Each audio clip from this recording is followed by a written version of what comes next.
Welcome to PSR, People Speaking Rail. We are those people. I'm Mike Baudendistel, joined by Joanna Marsh. And Joanna, what's happening with the Norfolk Southern train Mhm. operations? I thought that was an interesting one that you reported on. Yeah, I know. I know.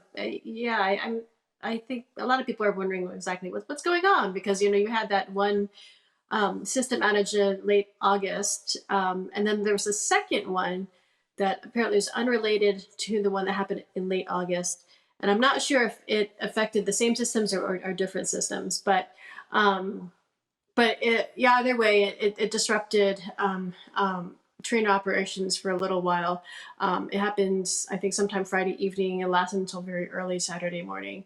But it impacted some dispatching and train movements, and also the functionality of terminal operations. And so, um, Mhm.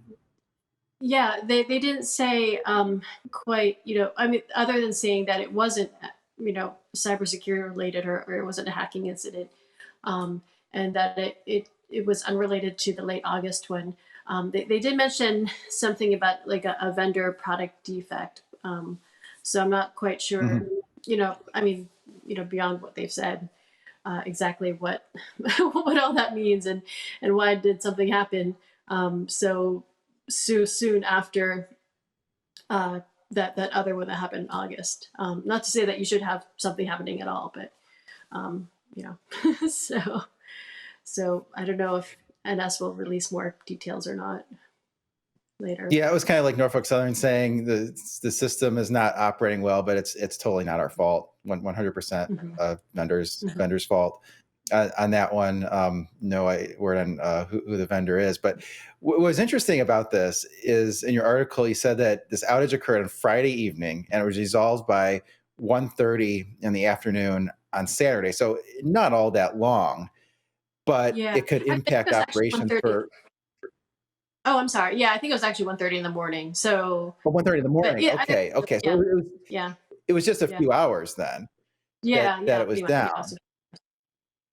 And in just a few hours of being down, systems outage, the impact could last at least a couple of weeks. And Mhm. that's what Norfolk Southern had in its um, service alert that it, publishes these service alerts on the website. Anyone can go see that, whether you're a customer or not. And it just speaks to how these rail networks work. When there's some disruption, it causes all of these ripple effects. I mean, you can't just dispatch a train, and that causes makes it so that others can't go to those places because of congestion in those places. So it just a 2 week disruption. So if you're a customer, you should expect delays there. And what's also interesting is I went to the Norfolk Southern Investor Relations page, and they publish all this data that's required every week. So they publish volume data, they publish train speed data, they publish terminal dwell data. I didn't see much change in the velocity of the trains or the terminal dwell, maybe a little bit of an uptick in terminal dwell, but did see a significant change to the volume. And so in this most recent week, they just posted the latest data up there. They said merchandise traffic down 3% year over year. Well, that wasn't really a change. It's been down about 3% quarter to date. But on the intermodal side, they said intermodal in this latest week down 8.5%.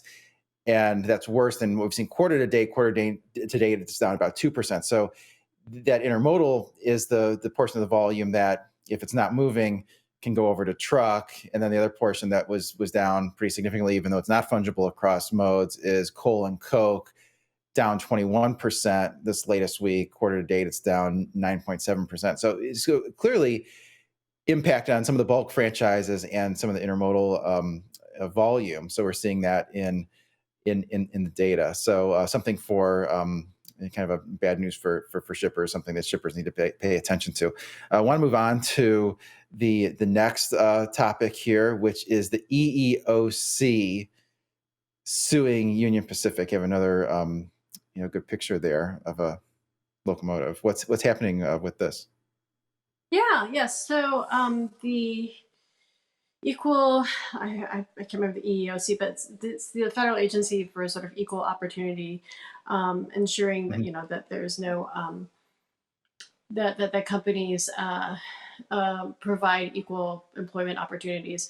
Um, there was a situation. It's happened over the course of the year, where EEOC filed a lawsuit in the Minnesota District Court, saying that Union Pacific violated the American for Disabilities Act, or ADA Act, or Americans with Disabilities Act. I think that's what it is. And 21 employees were affected, and it's because there's a vision test that the employees, which consisted of train conductors and locomotive engineers, had failed, and so they took another test, and the second test was another vision test that UP created, and they failed that test. And these employees, well, because they failed those tests, UP they could no longer function in their roles. Even though I think, according to the lawsuit, some of them, have been working. I mean, well, all of them have been working at UP. I think the shortest tenure was 2 years, but it kind of goes beyond 2 years after that. So. So I think these individuals, sort of approached EEOC, and they EEOC and UP have been trying to sort of negotiate kind of what the situation is, and apparently these negotiations didn't turn out the way that the employees had wanted, and so now you have this lawsuit here.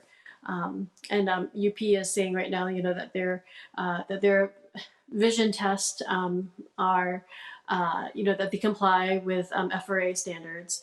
But the lawsuit is arguing that the vision test that UP created doesn't necessarily reflect the employee's ability to read railway signals. So that's the situation there. Yeah, so it seems like in this situation, I'd be more sympathetic to the railroad, because the FRA, Federal Railroad Administration, that's the agency in charge of railroad safety, right? So it seems like if Union Pacific does not comply with the FRA guidelines and continues to employ people who fail to meet the FRA standards, and then there is some terrible incident, someone dies on the track, it seems like then Union Pacific has opened up to wrongful death lawsuits, and the lawyers would argue you knowingly employed someone who failed to meet the federal guidelines for safety, and for those are the guidelines, right? So it just seems to me that Union Pacific, they're going to be potentially sued whether they continue to employ these people or not. And it was 2 tests, so it was the FRA test that they failed, and then the Union Pacific did its own test was still it's still in compliance with FRA guidelines, and then they failed that test again. So there's kind of sort of 2 lines of defense there that were missed. Is that what happened? Yeah, for the most part, I think that's from my understanding anyway. Just at least reading UP's response to it, which is that I think there's an initial vision test, and then if you don't pass Mm-hmm. that one, then there's another test. And so I guess it's whether passing that second test. I guess their argument is that they've been working in their jobs for a while, and so this does this test does I don't want to say that are the results like invalid, but considering that they have been working in those roles, do they yeah, I feel like that work experience comes into play in terms of this vision test question. But I mean, it's a pretty brand new lawsuit. So I think they filed it in like late September. So I think UP will. I mean, UP hasn't responded officially like in the lawsuit yet. So I'm not sure we'll see what their argument is, beyond, of course, what they're saying now, which is, that the test that they have administered is proved by the FRA. So Interesting. It does seem like you need to see to do that job. And yeah, yeah, even if they were in that job, even if they're in that position for a while, I mean, imagine a truck driver who has 30 years of experience and now he's legally blind, probably shouldn't be driving a truck. But hmm I don't know. It's just kind of my yeah. take. The next topic here, which has a very good picture from Jim Allen with BNSF. That's a pretty one there over some body of water. BNSF and train conductors union reached a scheduling deal, and so this has been a big topic ever since all those negotiations last year, all the stuff about the railroad workers not being able to take a sick day, having to work when they're sick, not being able to take off for bereavement, all of those things. And now it seems like they've got a pretty good amount of vacation time. Would you agree? Yeah, I mean, it's an interesting arrangement, because, or, interesting tentative deal. Of course, it still has to be approved by the membership, the union membership. Um, but it is interesting, considering that prior to this work scheduling agreement, there was the issue of attendance policies with BNSF. Mhm. I guess it was the years all kind of blend together. I guess it was 2021, perhaps, where BNSF had instituted this new modified its attendance policy. Their argument was that it would help with predictability in terms of, like, being able to uh, ensure that that there's crew available to move things, and then, but the unions thought it was too punitive, and actually, the unions took it to court, where they were trying to see if they could go on strike because of this attendance policy, and the judge ruled that no, you can't go on strike because of this. And so they eventually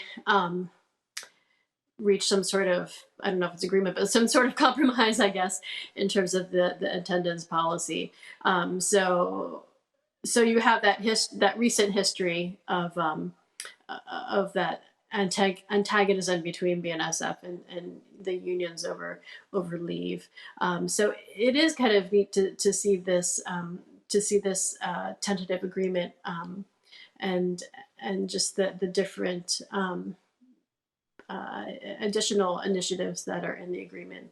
Um, so yeah, and I think the union was pretty positive about. I mean, at least everyone Mhm. kind of puts a positive spin on things in press releases, but Mhm. Mhm. um, Yeah. but yeah, even between the lines, it seems that there was more positive language, than perhaps maybe some other agreements where it's I don't know, the praise isn't as effusive. So Mhm. Yeah, it seems like the union wants the workers to ratify this one, and it sort of we went from having the discussion being about how awful the railroad workers have it during all those negotiations to now you have all these bullet points laid out, and it was like for employees that have 25 years of experience, a sixth week of vacation time, and that really stood out to me. I'm like, they had 5 weeks of vacation time before, now six. I mean, that's more than 10% of the weeks in a year. Two floating weeks off, time off for bereavement. So they sort of went from, oh, how awful they have it, to now it's great to be a worker. It's almost like go, you should go be a conductor, have all this time off, and things sounds pretty good.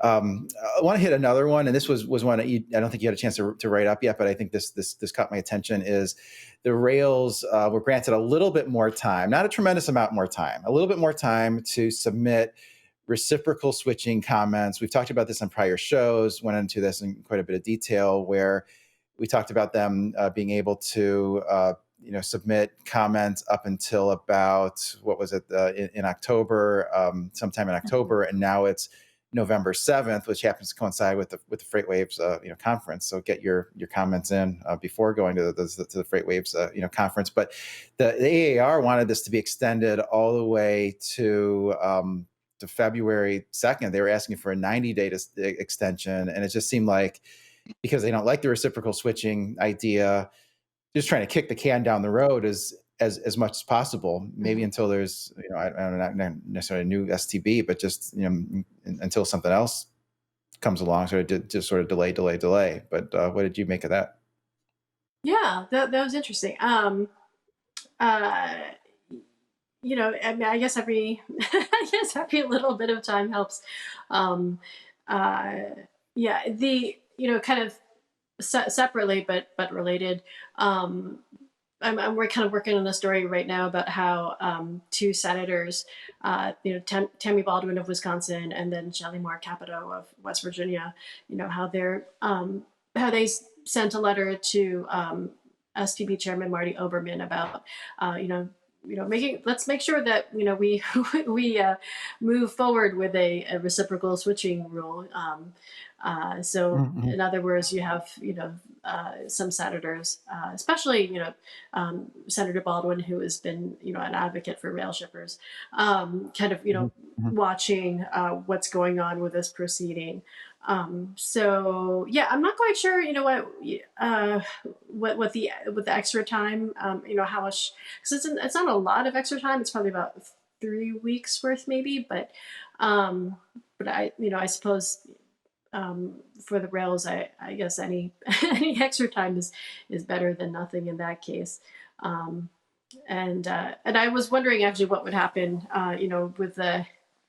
It seems like not to sort of thinking about the government shutdown. I mean, God forbid there be like the possibility of another government shutdown, but if there another one happens, like does this fall before or after um, the a possible second shutdown? Or not, you know, not the shut, I think, how was it, the continuing resolution for the shutdown? I think it's like sometime in mid-November. So, um, uh, yeah. So, yeah, it is interesting that there was that extra um, time for the railroads. Yeah, it doesn't seem like they need the extra time. We know exactly what the Class One railroads are going to say about it, and then we know exactly the Mhm. arguments they're going to make. So it's just to delay something they don't like. I think. You have about 8 minutes left. Want to hit some highlights in FreightWaves Sonar. So it's a data product that we have here at FreightWaves. This first one is going to be the outbound domestic container volume. So intermodal volume, if we can get that on the screen, and there it is. And this is an interesting one. This is loaded 53-foot containers, so domestic intermodal, and I'm limiting this to those containers that are loaded, so excluding any revenue empties. When you look at the AAR data that comes out every week and that once they pack it, it conflates domestic and international, even though there's really two different segments, and it conflates loaded containers and empty containers. I'm looking here just at domestic and loaded. So this is going to be JB Hunt's main market and intermodal, Schneider's, et cetera. And you do see that, that pick up quite a bit there in the most recent week. And that's, really been up, let's call it 4%, year over year, and also about 4% of an increase since, looking at early August. And so, some seasonal improvements certainly. And for all the talk about not having a peak season, there is some positive seasonality here, and more shippers are, I think, being encouraged to use intermodal. Heard from one big retailer that uses our data system that said that they really hadn't used intermodal before, but some of the intermodal companies, some of those domestic intermodal companies, came to them and tried to say, we move your truckload volumes. Some of this would work well in our intermodal network. A lot of those big intermodal companies, they have a lot of excess containers because they've taken delivery of a lot of containers this year and last, and want to keep those utilized, but are seeing that in the data. And that also says to me, when you see a volume rise like that in domestic loaded, it's not just demand improving, it's also service, because a lot of that is really fungible. I mentioned earlier about how Norfolk Southern's intermodal volume dropped in the past week, down 8% instead of being down 2%. And that's because with that shutdown, server, they basically signal to the market service is going to be worse for the next couple of weeks. That does look a little bit better than international intermodal volume, which you have a chart on that also, even though that's improved a little bit as well. You see that white line is 2023 data, which is kind of pretty remarkably in line with 2021.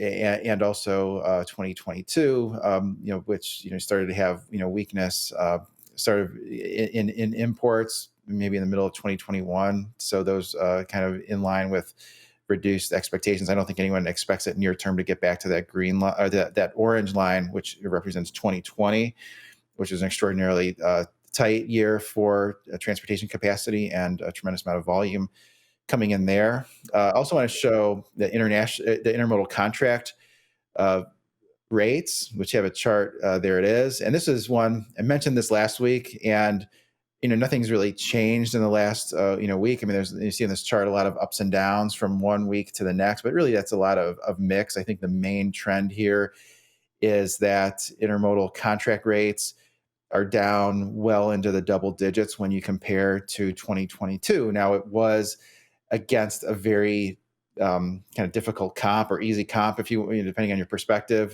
from 2020 to 2021. Intermodal contract rates, these are all excluding fuel surcharge, by the way, increased double-digit percentage, then increased another double-digit percentage from 21 to 22. That's gone the other way, this year, and sort of in total down anywhere from, let's say, 15 to 20% on average. I've heard from some shippers that just put their freight out to bid. They're on an annual bid cycle, that their rates are down more like 30%. Now, some of these are really big shippers, so they're really bringing a lot of volume to the table, but also sort of had the caveat that the intermodal volume that is with asset-based carriers, you're seeing steeper reductions in rates versus the non-asset based. So I thought that was an important point.